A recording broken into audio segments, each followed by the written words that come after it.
Okay, y'all, so today is the day we're going to do our no paint china cabinet makeover. So back in the day, I totally would have painted this white, distressed it. I still love that look. I still love the cottagey, beachy farmhouse kind of decor, but not for this in here, because the next thing I'm going to do is paint these walls, and I really want to keep the wood, the original kind of wood. So first, before we start anything, I want to look in here and just show you some of these things. Everything in here is from the thrift store, except actually I'm lying. My mom got me this piece because I'm a grandma, so she got me that. I put that in there. Anyways, like this, I just made this with the oysters we had for Thanksgiving. We shucked these ourselves. We were at my brother's, so it brings back memories. And I put these in a jar, and they're used for decor. So, all the other things are from the thrift store. And let's actually, before we get started, we're going to take a field trip to the sunroom. Okay, I wanted to come in here, and he's going to steal the shot. This is Pete, by the way, of what you can do for basically free. And I'm all about that free life. So these are shells and things that I've gotten from our vacations throughout the years. My sister actually got me this from the Bahamas. A lot of these are from North Carolina, these curly shells, the darker ones. This one was from our trip to Galveston, and you can see that crab. I would hate to see the way this thing smells if I would open the lid. But anyways, like, I will never buy another jar again because the thrift store is filled with jars that you can use. So basically for free, these cats are gonna get in my shot. Come on, guys.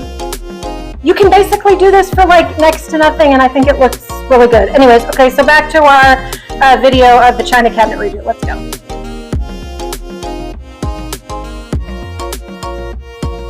Alright, so what we're going to do in here is we're going to wallpaper the back of the china cabinet. So I got this off of Amazon for, I think it's $19.99, and they have a ton of different patterns. However, I wish I would have paid attention to this. I want to lay it,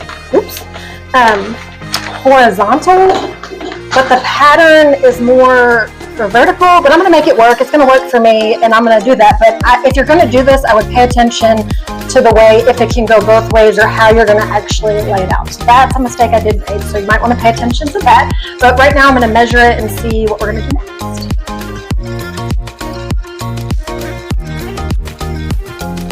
Okay, y'all, so we're ready to cut our wallpaper. Don't be like me, and I would measure your cabinet before. I think I have a knack of making something out of nothing, so I'm very resourceful. So even if it didn't work, I was kind of freaking out just a minute ago, but I would make it work. So I've measured it. I leave a little bit of excess. I don't have that much excess to leave because I was kind of just on the line of making this work. Anyways, leave a little excess so it'll be easier to put down the corners, and then we can take a little razor knife and cut that off. My mom would kill me if she knew I was using these fabric shears. She's an avid sewer, and growing up, she would just have a fit if we used her sewing shears for anything but fabric. Anyways, these are really sharp, so I'm going to do it. Sorry, Mom. Okay, so they have this grid on the back where you can cut pretty even. So it makes it nice. This is just peel and stick wallpaper. Go like this.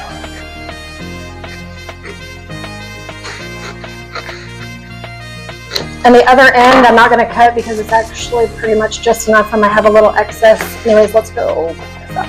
Okay, so this may take a minute because it's been a hot second since I hung some wallpaper back in probably the early 2000s is the last time I've done this. So we'll see how this goes. I couldn't find my putty spatula, so we're just going to use this and be a little resourceful.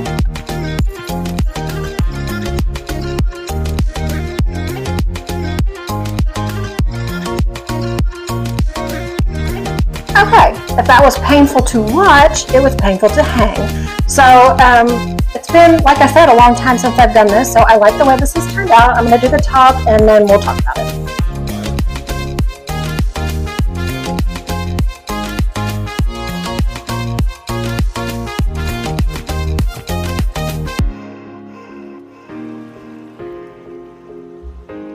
Okay, I'm seriously sweating after that. So for time's sake, I sped it up, but it took me about 9 minutes on the bottom, 12 minutes on the top, real time. It's not perfect. There's some crinkles it's backing with paneling anyways, but it's going to be good enough because it's going to be hidden with all my little thrifted. Okay, so now I'm going to take my razor blade and cut off these edges.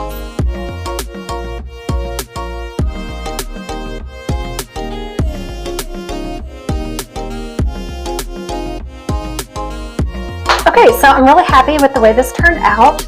There obviously are imperfections, but that's okay with me. It's good enough. And so now I'm going to get my stuff, my little treasures, put back in, and we'll see what that looks like. First, I got to do the glass.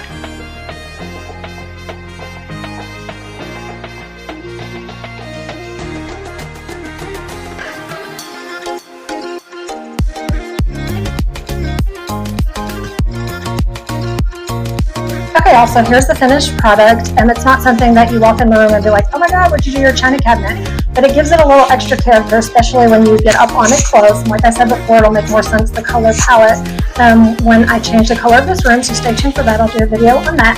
So my takeaways from this are that you should pay attention to the way the pattern goes, what way it flows, whether you're going to do vertical or horizontal. Pay attention to that before you buy it. Also, measure your china cabinet or whatever you're going to do before you do it. That would have been a smart thing to do. Anyways, I lucked out and it worked. And then number 3, 4 hands are better than 2. So get a partner to help you. 10 out of 10, you can do this. I really like the way it turned out. Thanks for watching.